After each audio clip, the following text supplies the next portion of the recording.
We're live. Welcome everybody to Learning with Syeyutsus. I'm your co-host, Ted Cadwallader, along with my two great friends, Sweetleton Tanat, Stephanie Johnson, and Scott Holenoch, George Seymour. As we always do, we'll start off with the proper protocol, and I'll turn it to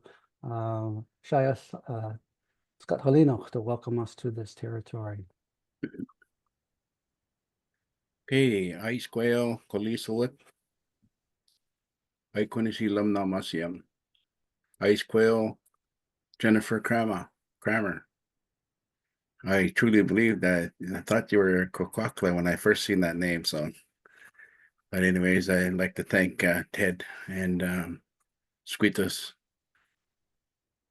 Tanat for inviting me today. Ain't Scotkalino. Needs an imish to snasset and mainly in seatler.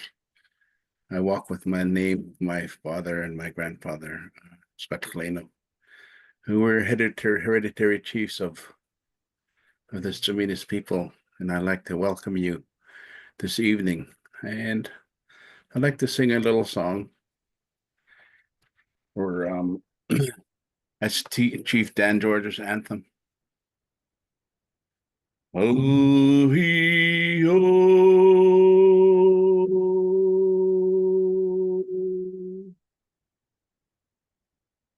he, oh, oh, hey.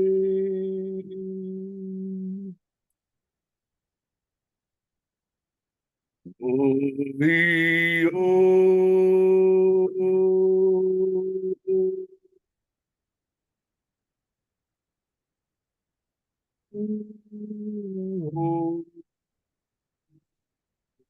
hey.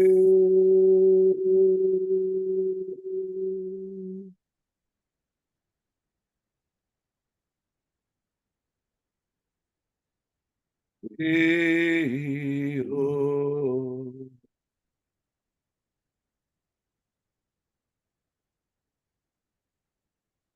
hey, oh, oh, hey, oh, hey.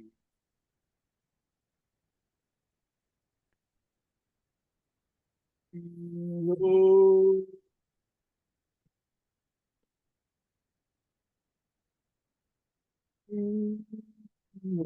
oh, oh, hey.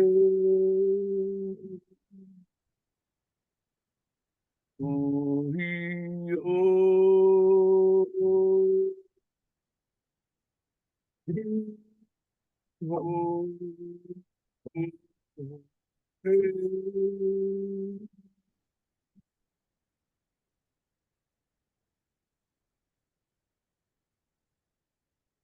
Hey, oh,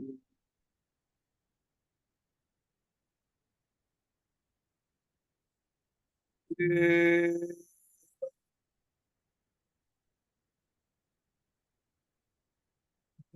hey, oh,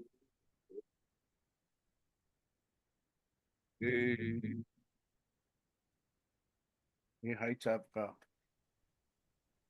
All right, Kassim. Welcome everybody. This is part two of our sessions on art of the Northwest Coast, and when I look at the title, and having read not all of it, but quite a number of the articles in there, I want to put quotes around art now when I see that title. We are here because we're part of Nanaimo Ladysmith Public Schools journey. We're on trying to figure out how does an organization who is on the territory of a First Nation walk on a path of reconciliation. And we were very pleased that we could partner with UBC Press to connect us with all of the authors that they have over the last number of years, and are also our co-hosts of Vancouver Island Regional Libraries. So if you're in a library up and down this coast somewhere watching this at a viewing party, welcome everybody. And we're very pleased to have those two partners on this journey of ours. Our two guests today and on this part two session is Douglas White, Kwalasultan Lee Shun, Snuneymuxw lawyer, politician, educator, negotiator, and a long list of other things along the way too. Douglas, welcome, and thank you for joining us today.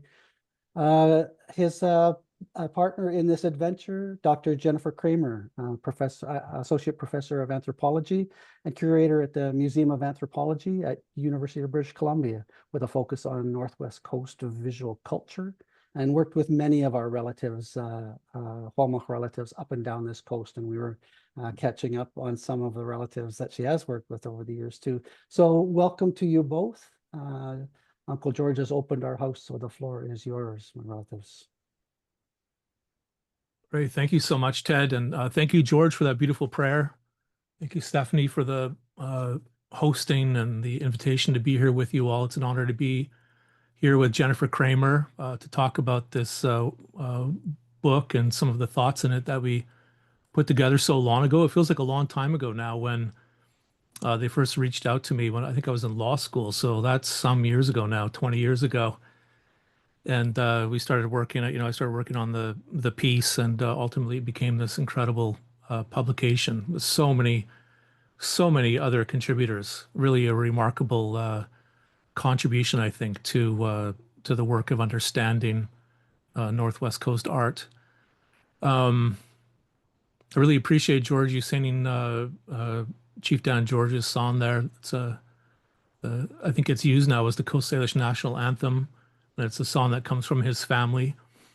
He was a good friend of my grandparents, Dr. Ellen White and Chief Doug White. They worked together in different ways over the years.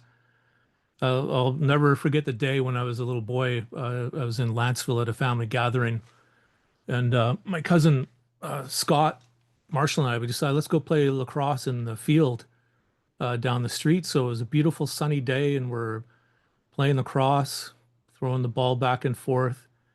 And out of nowhere, the most unusual storm came to the field and to that region, and lightning, thunder, rain, wind. We took shelter beside a building.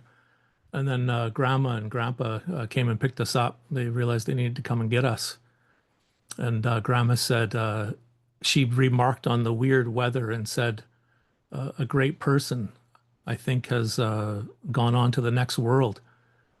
And we found out later that day that it was Chief Dan George. That was the day that he passed. So he means a lot to us, and it means a lot to me that you sang that song from him, George. Thank you. As Ted said, Doug White from Snuneymuxw. My Coast Salish name is Kwalasultan. My Nuu-chah-nulth name is Cleishan. I'm a member of the Snuneymuxw First Nation, former chief there and counselor there. Been a lawyer for a long time, and come from a family of not myself directly so much, although I did go to art school for a time. I don't consider myself an artist per se, but my uncle is Syeyutsus Kakan, one of the authors of one of the editors of this work, and my son Elliot Whitehill is an artist, and so it's around me directly in my family. And as an Indigenous person in this part of the world, on this coast, our art is a inextricable part of my life and the way that I think about who I am. And when I think about all of the ceremony and all of the work that we do in our families and in our communities, I know how all of the stuff that we call art is a central part of bringing meaning to those ceremonies, helping us understand who we are in the deepest way. The title of my particular chapter of this book, where mere words failed, is a quote from my late uncle George Clutesy, who was a major figure in the mid 20th century into the late 20th century. I think he passed away when I was not long after Chief Dan George passed away. I think he passed away in the late 80s, if I remember correctly, 87, 88, somewhere in there. But he was someone that when you look at his life's work and when you look at his writings, he was well ahead of his time in terms of thinking about what is important. And I used to have this collection of the Native Voice. It's the newspaper of the Native Brotherhood of British Columbia. And believe it or not, I came across a full run of the Native Voice at a bookstore, Wells Books in Victoria on Fort Street, a long time ago. The Royal BC Museum was getting rid of some of their extra materials. They had their main copy, they had a secondary copy. Somehow it ended up at Wells, and my God, I bought the full thing for $10, 50% off the $20 price because they were moving back east. But what an unbelievably beautiful archive of our people's information that Native Voice is. It part of what I talk about in the chapter is the interplay between Canadian law and Northwest Coast art, the way that the Parliament enacted law impacted and affected our systems of art. And one of the key things that they did in 1927 was to prohibit lawyers from working for Aboriginal groups. That was in place until 1951. And it's always been I was giving a speech to the full panel of the BC Court of Appeal last Friday in Vancouver, and I talked about that history and the important role of the courts in advancing reconciliation over the last number of decades. But the gist of my particular contribution to this work was really about the negative impact of the law on the production of Northwest Coast art. And in particular, it's about an earlier amendment to the Indian Act that took place in the 1880s. And it was the prohibition, at some point, the lawmakers in Ottawa, led by some key MPs in British Columbia, really took a run at our culture. They really were thinking about, well, I think it's probably the same thoughts that Pierre Trudeau had and Chrétien did in the White Paper of 1969, is that, you know what, there should be no Indigenous people in this country. There should be no one that are different from regular Canadians. That's at the core of the White Paper in 1969, but it was certainly the thinking in the 1880s when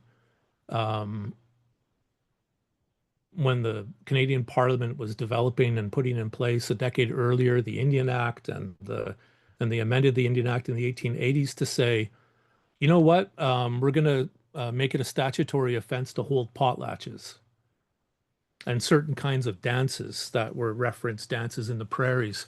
But for us in BC, it was really the prohibition of the potlatch, which was the big impact. It was their way of trying to reshape our lives and who we are as Indigenous people. They were trying to remove that from us. And I think it was probably a little bit of a fluke, but they really took aim at what we consider to be one of the main sort of governance events, political events, social events, legal events in our world, which is the different feasts that we hold. In the Nuchano, the Klukwana is one of the main ones, and so on. The Coast Salish have their different forms. But so in this Native Voice, I had a copy from I think it was 1947, and I saw a story from George Clutesy, my uncle from Tsashat, and he was talking. It was the most beautiful invocation for our people to create art, to sing, to dance, to make art. He was saying to people, this is important. Now, keep in mind, the Native Voice in this time period was like an incubator of our advocacy because we had been suppressed by the Indian Act from advocating. And so the Native Voice itself was one of the key tools that we used to maintain that kind of knowledge and advocacy, the history of our advocacy and the basic principles of our advocacy. When you look at the Native Voice from that time period, you'll see that often there'll be a full page description or whatnot of things like the Royal Proclamation of 1763 and what is that all about? And what are the Douglas treaties all about? And what?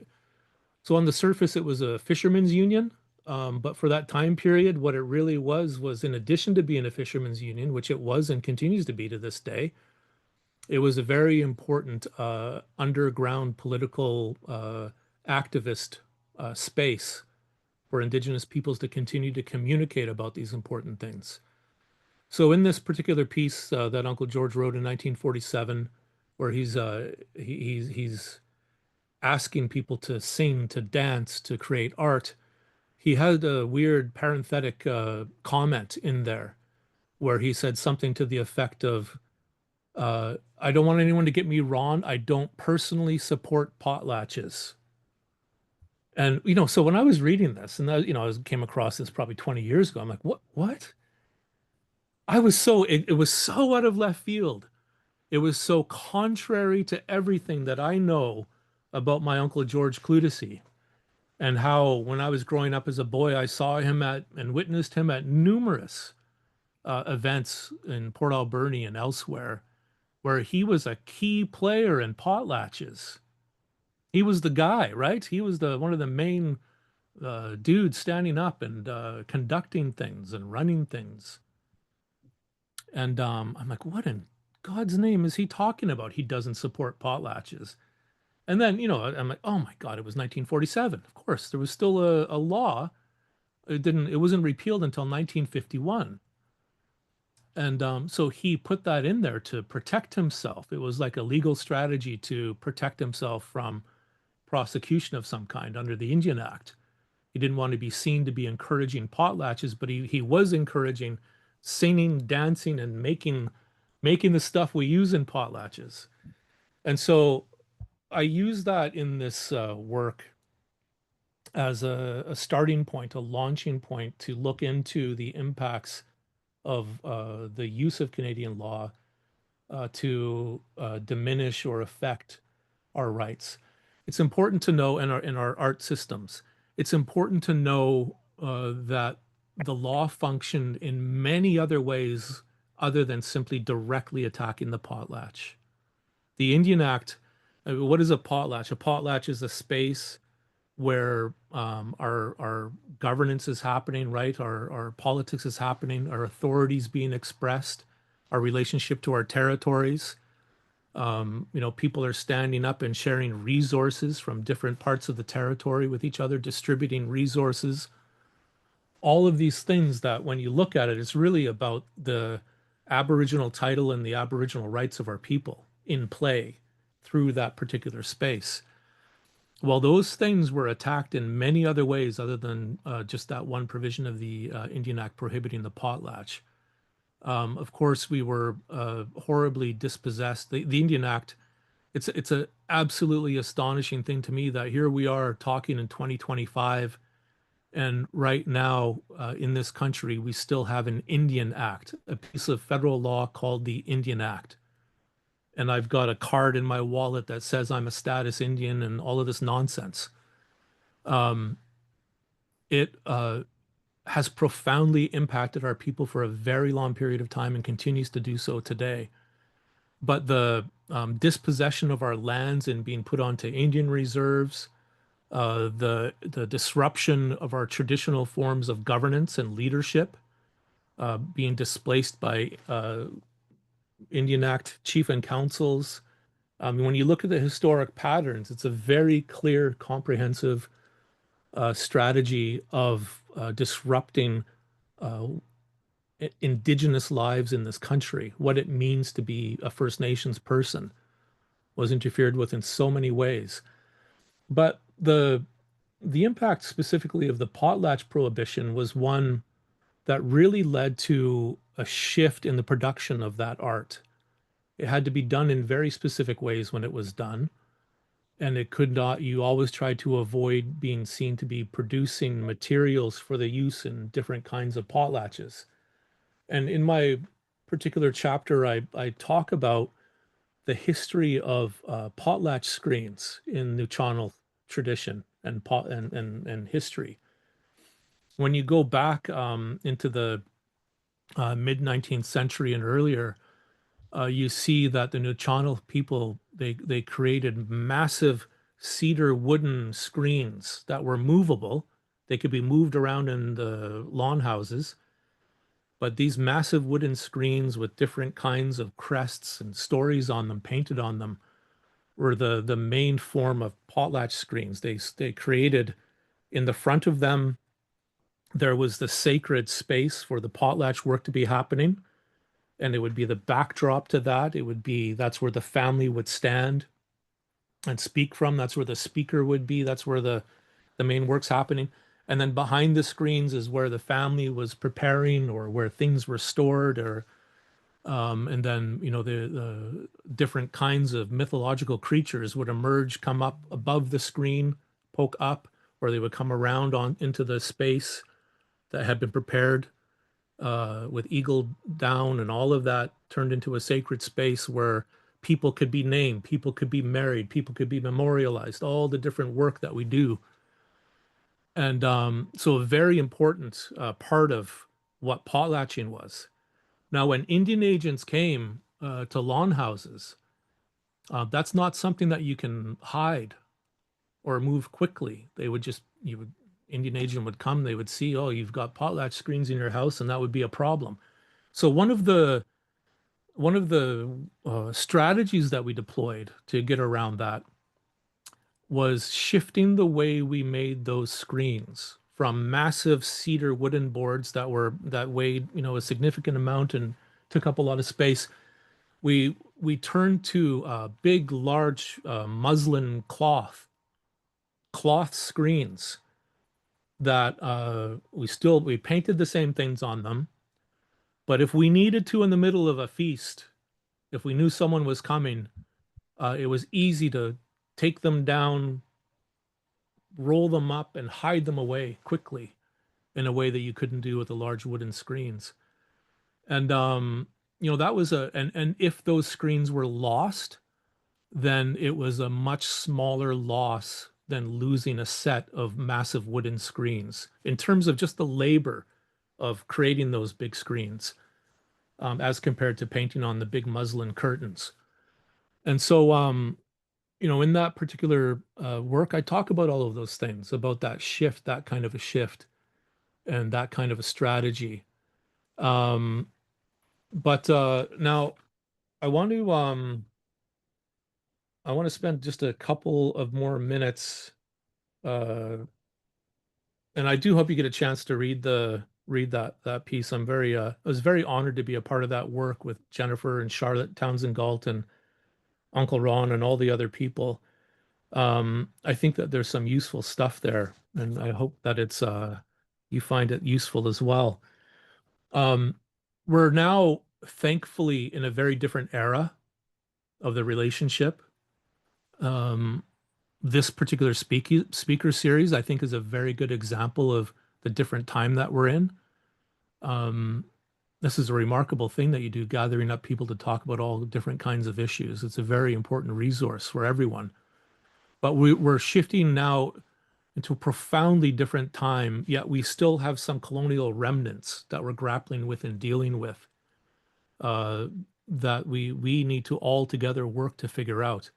We still have the RBCM that still holds major collections of our people's stuff, our people's treasures. Some of that's been returned to Snuneymuxw. I think it was about 20 years ago when the human remains that were held by British Columbia of the Snuneymuxw, which was the largest portion of human remains that they held in their collections, were returned to the Snuneymuxw and reinterred in our territory, in our home, in our graveyard. But in terms of the material sort of culture of our people, just last year, about 200 different artifacts were brought back to the Snuneymuxw in recognition that these are things that belong to the Snuneymuxw people. And RBCM and others, they've got very different kinds of policies now where they're grappling with and trying to understand, what do we need to do today? When, one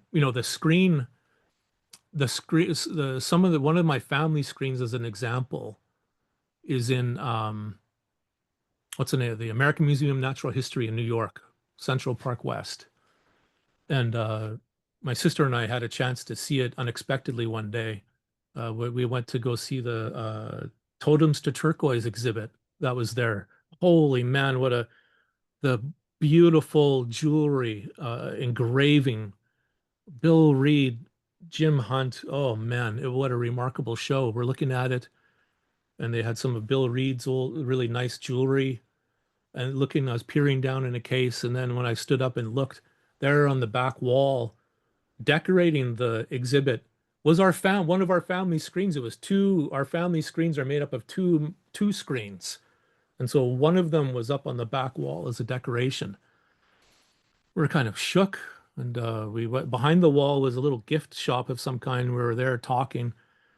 We're like, what should we do? And my sister said, we should dance. I should dance in front of the screen.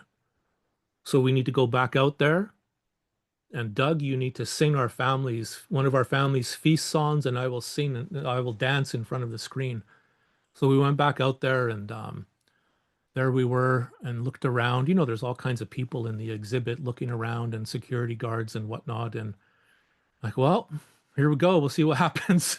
And I started to sing, and the Coast Salish, they don't hold back when they sing, right? They big voices, so really singing, and my sister was dancing. And I was kind of keeping an eye on the security guard, wondering if he might interrupt or interfere in some way, but he didn't. And it was a really beautiful moment in our lives. Really was special. And so I write about that episode in that chapter too, where it really truly felt to me like somehow for that moment we had repatriated that screen, which is still there in New York. But anyways, RBCM, they've got policies around if things were taken from the 1880s to 1951 during the potlatch prohibition, then that's an easy thing for them to look at and to think about in terms of this was taken at a time of real oppression of First Nations ownership and use of these things. It was, and so because of that fact, if things were collected in that time period by people that were under duress and being repressed, then that's something that we need to figure out a quick pathway to figure out how to get these things home. And there's ongoing the RBCM work has been very critical and important to all of us over the last number of years. And I'm very hopeful that we continue to work through the difficult issues of getting these things home to the nations they belong to. So I'm going to stop there and pass it over to Jennifer, and really appreciate the opportunity to share a few quick thoughts and words about the book and the work. Really grateful that I was invited both to be a part of the book, but also to be invited here to be a part of this discussion today, and with Jennifer specifically. So really express my respect and gratitude to Stephanie and Ted, George, and all of the other people, organizations that are a part of pulling this important speaker series together. Haitsepka Siam, Haitsepka.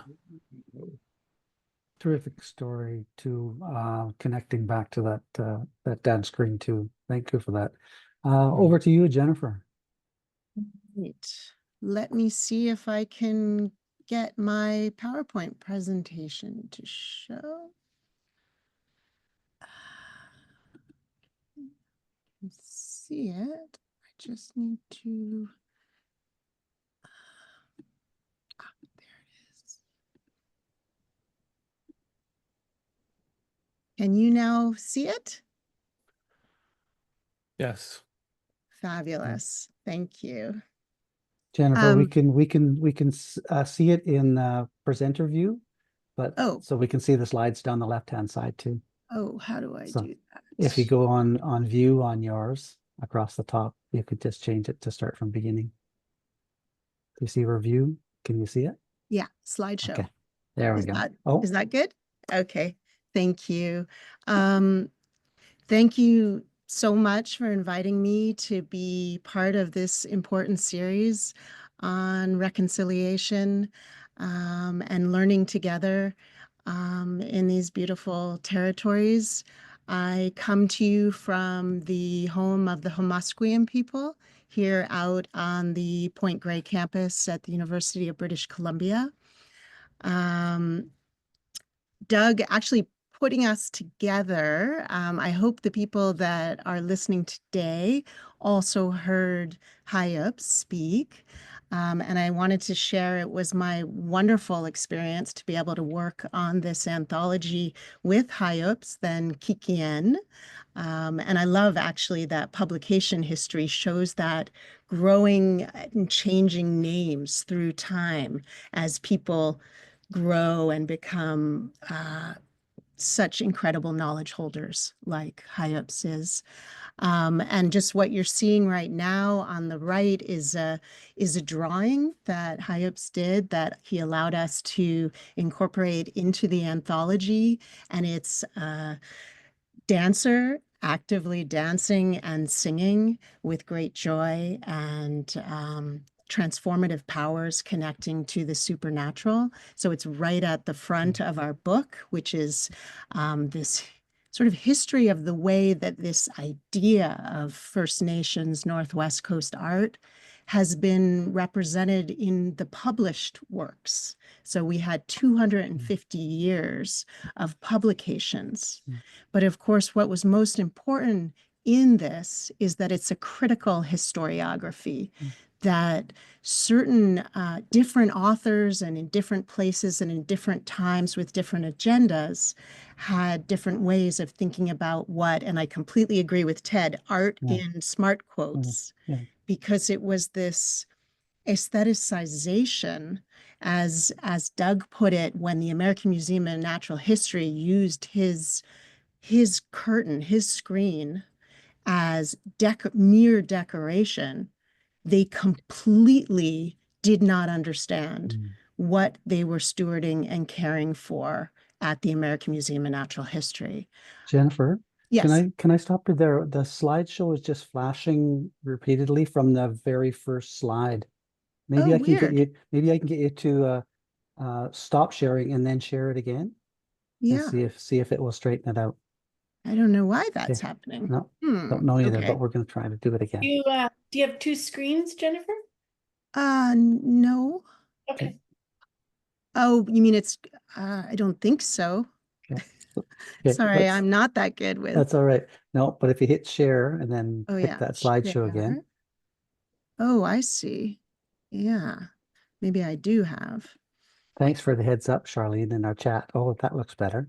Does Yeah. that look better? Yeah, that's So better. do you see that There picture we go. now There's with the the drawing different from Syeyutsus. chapters? Yep. Okay, thank you. I hope that works. So I Okay. just wanted to give you a list. This anthology brought together the voices of 28 different scholars and artists and thinkers. And obviously Syeyutsus was one of them and contributed 2 chapters. And so the most important thing was what are the reception of First Nations Northwest Coast art writings by Indigenous peoples themselves? And how is that different from this outsider representation? So Syeyutsus did chapter 2, and excuse my Nuchalnath, I'm not sure how you pronounce it, but Hilth Hitinkus, From the Beach. So again, this understanding right at the beginning of this, I believe, 1,300-page anthology, that many of the writings over this 250 years were not from the people themselves, but from those looking from the outside and often misrepresenting or having their own agendas. And then Syeyutsus does this wonderful chapter called Art for Whose Sake? Who benefits from valuing this material culture, these visual representations as art, as opposed to something else? And I'm going to talk specifically about different ways that the people that I am working with, and as Ted said, I have had the wonderful opportunity of working with various Kwakwaka'wakw families, but I mostly work with Nuhulk from Bella Coola, British Columbia. So how do they think about these physical manifestations of their identity, their culture, their governance, their sovereignty? And they use the term not just cultural property, but treasures and belongings.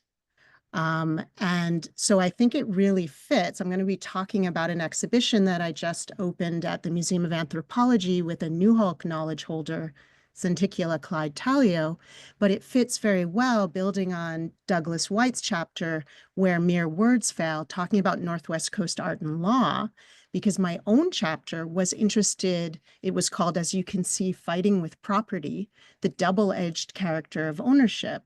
And it was looking at the ways that property language, who owns what and in what way, and who values what as a object that's inanimate versus an object that's animate and can actually have agency and do important work, can be deployed and gets deployed in different legal systems. So I really appreciate Doug pointing out the power and the harm that came out of the Federal Canadian Indian Act, and subsequent legal language, even things like copyright, a Western Canadian system that tries to recognize authorship, but really is so individualistic and doesn't recognize that an entire lineage or an entire nation would own and own not so much in the sense of individual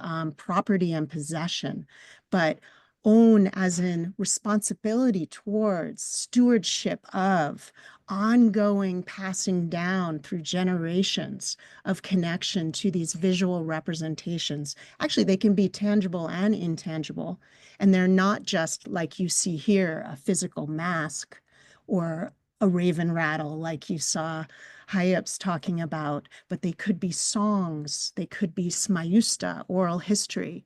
So my chapter starts with this kind of metaphor of this transformation mask, a Kwakwakiwak Imas mask, which, if I'm understanding correctly, Ted, is this representation of a chief's first ancestor.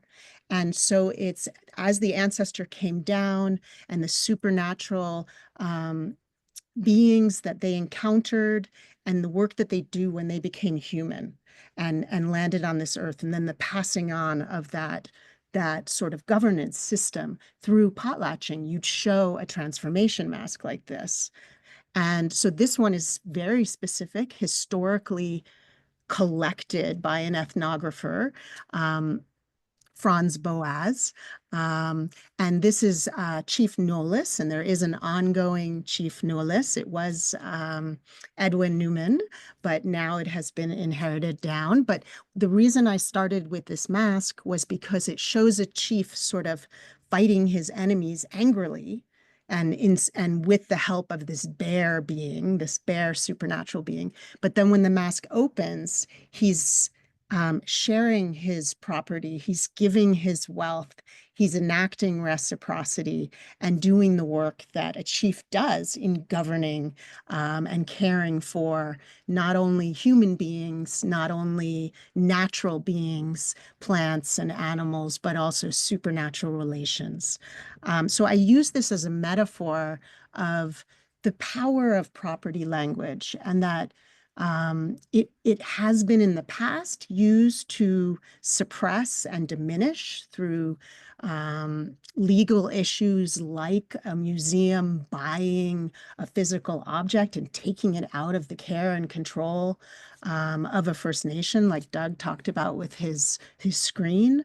But it can also be used to assert that sense of treasures, ongoing connection of cultural property, ongoing representation of sovereignty and responsibility and rights that go with being represented through these treasures, or what we also use that term belongings at the museum where I work, which is actually an English translation of a Hunkaminam Musqueam way of thinking. And it's this idea that while a museum, while a treasure may be in a museum collection, it has ongoing work to do today and in the future, and it has ongoing connections to both its maker and the person or family or lineage or nation that used it for important political processes, identity work, law, life, and future. So what you're looking at, and I know I don't have too much time, of course, showing my screen, I no longer can see what time it is. So I'm going to look for a second. Okay, I'll try to be very quick. Jennifer, you take all the time you need. We're fine. If we Okay. to leave at 1, that's just a-okay by Ted and George and I. Yeah, we're good. Okay. So my chapter, and building on what Doug wonderfully shared about the incredibly personal and emotional and spiritual connection of what it means to reconnect to your family's treasures that do this work, that have this social and political agency in ceremony, in potlatching, in whatever legal and ceremonial regime that it functions. I have been working with the New Hulk Nation in Bella Coola, British Columbia, but that's just where they've sort of all been brought together as far as being placed on a reserve. And I'll show you a map in a little while. But the effects of the Indian Act, what the New Hulk call the 4 modern catastrophes. So the smallpox of 1862 to 1863, which very conveniently wiped out whole populations of people and made it a lot easier for the colonial government to claim land because it was empty.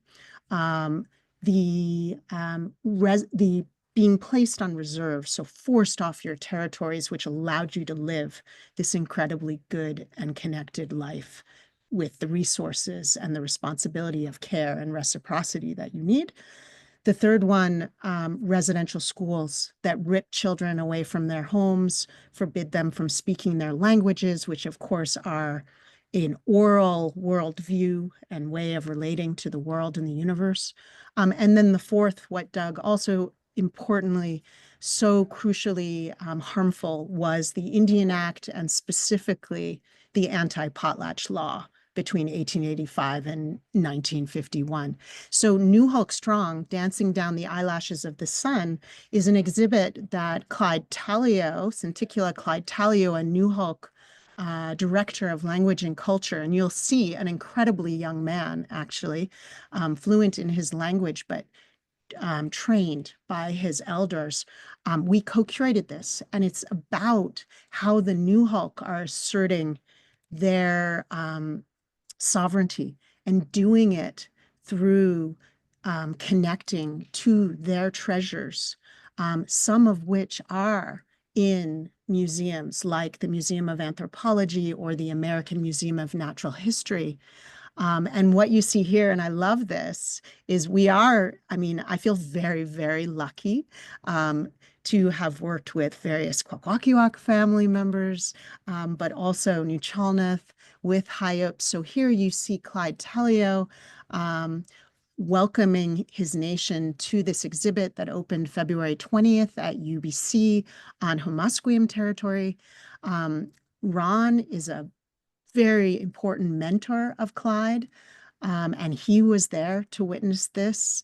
And Karen Anderson, who was a language and mass dance and song teacher in the school and an elder, she worked with me when I was a young doctoral student who came directly from, I'm originally Jenny from the Bronx. I'm from New York City, and I knew the American Museum of Natural History collection very well, Doug, from when I was a child. And I think I knew this very important New Hulk sun mask that you can see. I'm going back. It's not letting me go back. Okay. Well, anyway, this sun mask that represents the New Hulk Nation is at the American Museum of Natural History. I came to Bella Coola, to Kumkuts, the village of Kumkuts, and had the opportunity to learn at their school, where they were passing on their own way of being New Hulk to their children. And so that was with Karen. Now I'm a little worried my screen is not, let's see.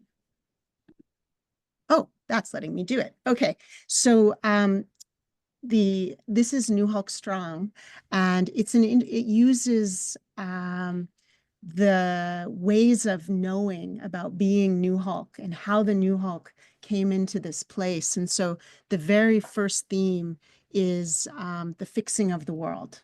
So the story of how the New Hulk danced down the eyelashes of the sun which were Akundam, the architect, who you see right here in this beautiful sun corona, this beautiful blue face representing the heavens where Akundam, the creator, lives in his house of Nusmata. And the first ancestors chose a cloak, raven, whale, eagle, wolf, you know this, and danced down the eyelashes of the sun as the creator was wearing his cloak of the sun, because the sun is his canoe that goes across the world. And where they landed on the mountaintops, and you can see in this projection one of the incredible mountaintops of New Hulk territory. But actually the New Hulk, if you see this map, come from 4 different, very large territories on the Central Coast. You can see in the right-hand corner, they're about a 400-kilometer raven flight from Vancouver to Bella Coola, but it takes 14 hours to drive now, maybe 12 if you don't stop for any bathroom breaks. But it is a beautiful valley.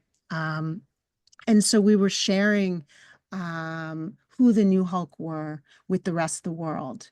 And this was about asserting New Hulk identity, New Hulk ongoing sovereignty of their lands and waters. And one of the ways that Clyde and I wanted to do this, so the second theme, the first theme was where the New Hulk came from, the fixing of the world, and how they got those names of their first ancestors and their chieftainships, their stadaldom, and their care for their territory. The second theme was governance, Nunutsutsum, which actually means the council of the chiefs, the council of the stadaldom. And the New Hulk are actively bringing back ancestral governance. And interestingly, kind of playing with what it means to have a legal regime that had always been publicly enunciated through speakers, ALCs. Clyde is an ALC, a speaker for the stadaldom. But what it means now, and you performed your governance through showing your sisauk, your chiefly treasures, your family lineage. And so what you're looking at here is a yakyank, a mountain goat wool blanket with crests on it. It actually is a story from the Talio Hans family. And the photograph you see is stadaldom Talio Hans with his very high-ranking wife, Queen Jessie, and their eldest son, Willie Hans, on the left. But this blanket had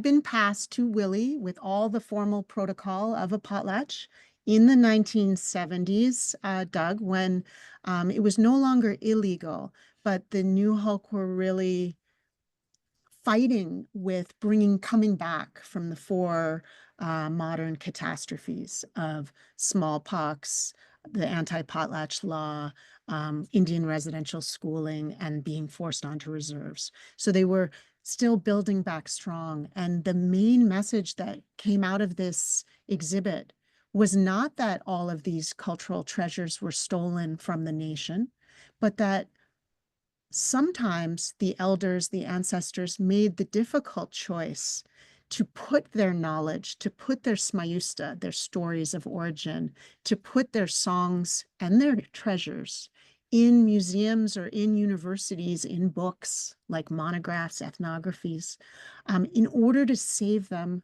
protect them until the future generations, what they say is boot alt, those yet unborn, were ready to receive them. We're back in health and wellness after fighting these horrible catastrophes that came from colonial interaction and ongoing Canadian suppression of culture, as Doug so eloquently put it.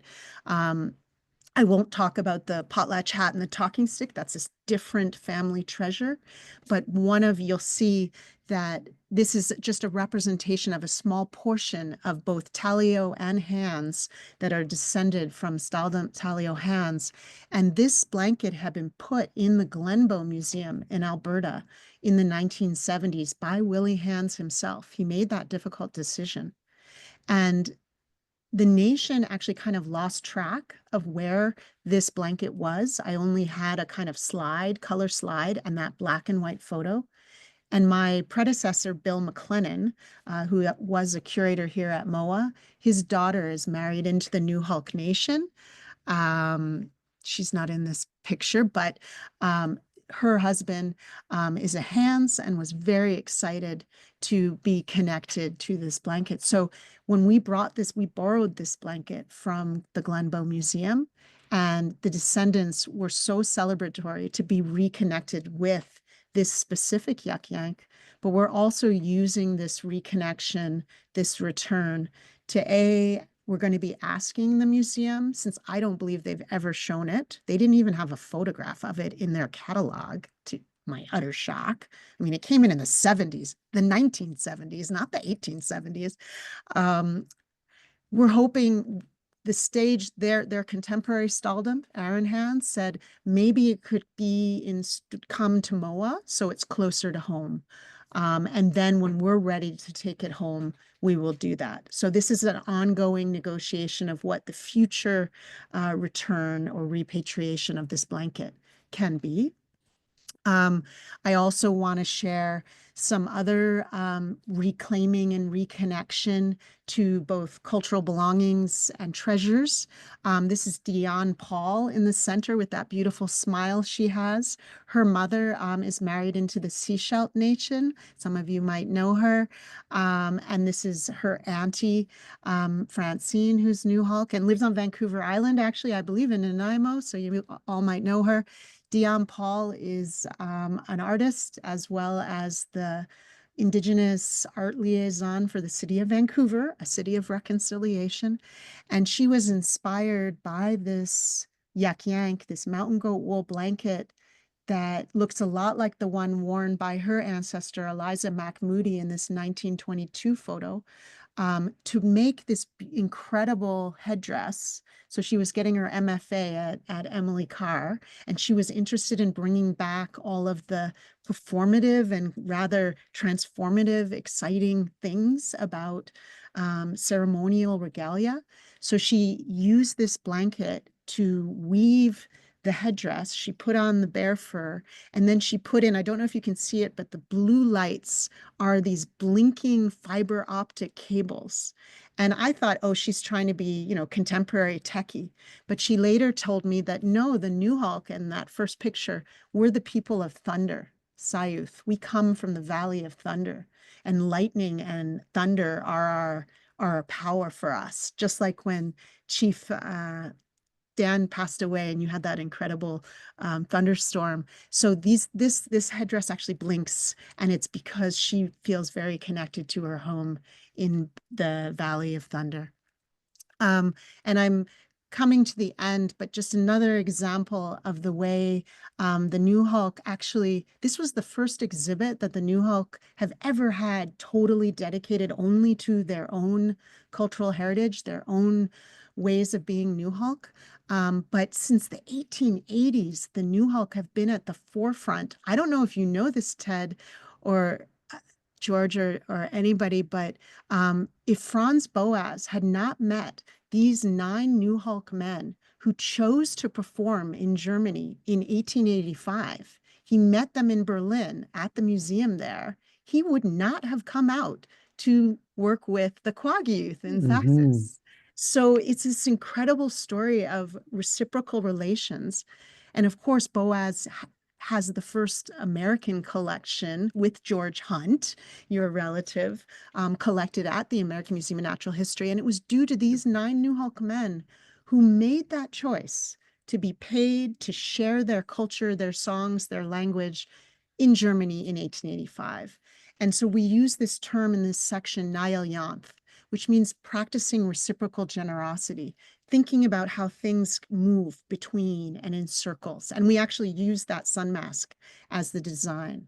And then in the 1920s, the elders then, such as Stalldom Captain Schooner, who you see here, worked with a very young ethnographer named T.F. McElraith.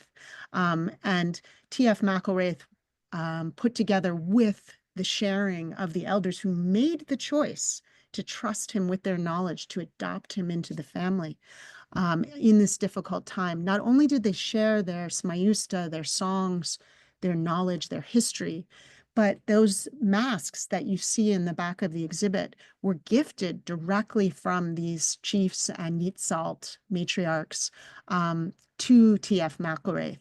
And these are T.F. McElraith's descendants.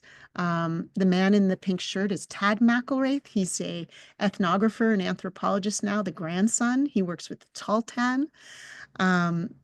Anyway, they have decided that after 100 years of caring for these treasures, these masks, and right in the center is a mask of Syeyuts, of thunder, that represents the nation. But these are all important masks in New Hulk, chiefly, and also Kusut winter ceremonials. They are repatriating them back to the nation. And what I find so exciting is that they allowed us, Clyde and me, to show this repatriation, to model it in this exhibit for the non-Western guests, for the people, sorry, for not the non-Western, for the non-New Hulk guests, to see, hey, you might have New Hulk treasures that you think of as incredibly beautiful art and, you know, incredibly talented, whether it's silver jewelry, whether it's masks, whether it's a raven rattle like this one. It might have been in your private collection for over 100 years, like the ones in the museums around the world. But maybe you should think about the kind of ongoing work that these treasures can have, that returning cultural properties back, cultural treasures back to its community of origin, its families of origin, will do important work in order to clear the path, not only for the young artists like this young lady, Jade Hanous, who is the daughter of actually Peter Knox.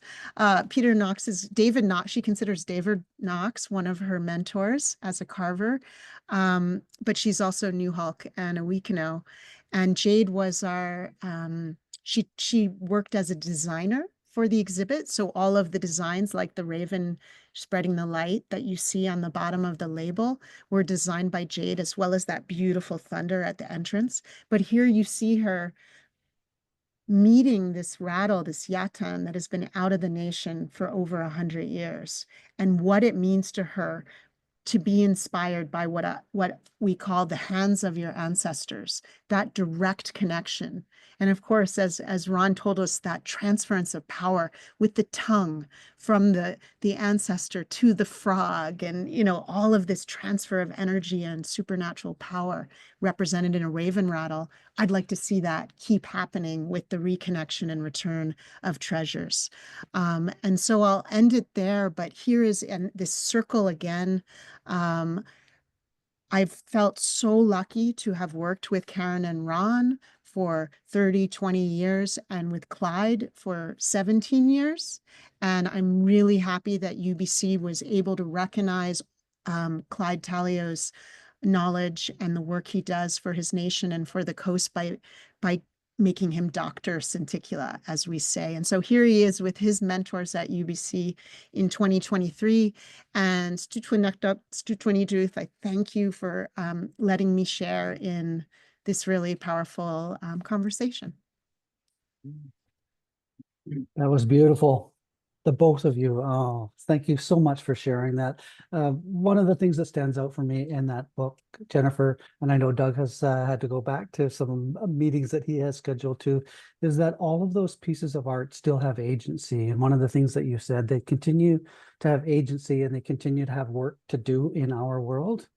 And so when I see all those rattles and all those transformation masks and all of those things that are coming back to those communities up and down this coast, it's because they have still work to do, and lots of it healing work to do in those communities. And I will echo for our people who've joined us today. If you've never had a chance to travel to New Hulk territory, it is absolutely breathtaking. It's stunning landscape there. And you'll never be the same again if you get a chance to go and have a look there. I'm going to thank all of our people who've joined us today, Jennifer and Doug as well. And I'm going to turn it over to Scott Holinoch to close out the house for us today.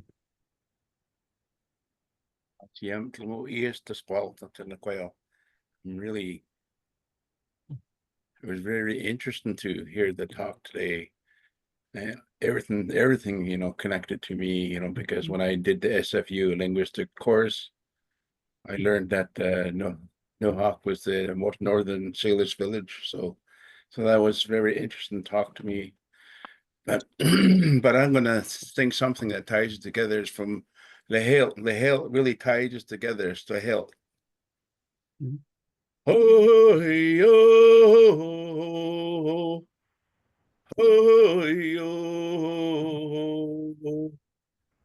oh, yo,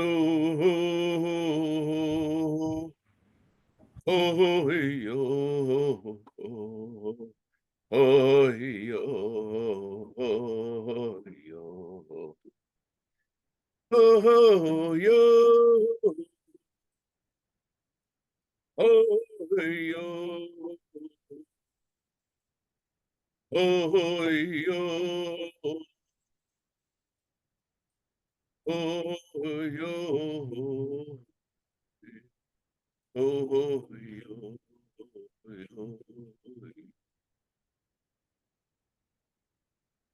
I'll cut it short, but guys, many thanks to the quail. Mm. Really like to thank Colossal Witten and Jennifer for the talk, and I really thank Ted and Stephanie for the invite to come on. But it's very interesting, and it brings a lot of memories back to me, because everything I know is from my father, and everything that he knows was from his grandfather. So I'm a storyteller. I like to say I'm an artist, but after seeing all that beautiful art, that kind of puts me back some. So Uh, but yeah, so I like to see some of those stories from um yeah, from everybody, I guess. So I'm always interested in the stories, but once again, I'd like to thank each and every one of you for the beautiful talk today, and on behalf of our school district. mhm. Mm. Yeah. Thank you, Scott Halino. And thank you everybody for joining us today. Grab that book. It'll take you a long time to go through it, but every single piece that you read in there will give you a way of thinking about the world that you probably haven't thought about before. And we will catch everybody next time. Artist David Neal is going to join us at the end of May here. So again, Mm. thank you, Dr. Jennifer.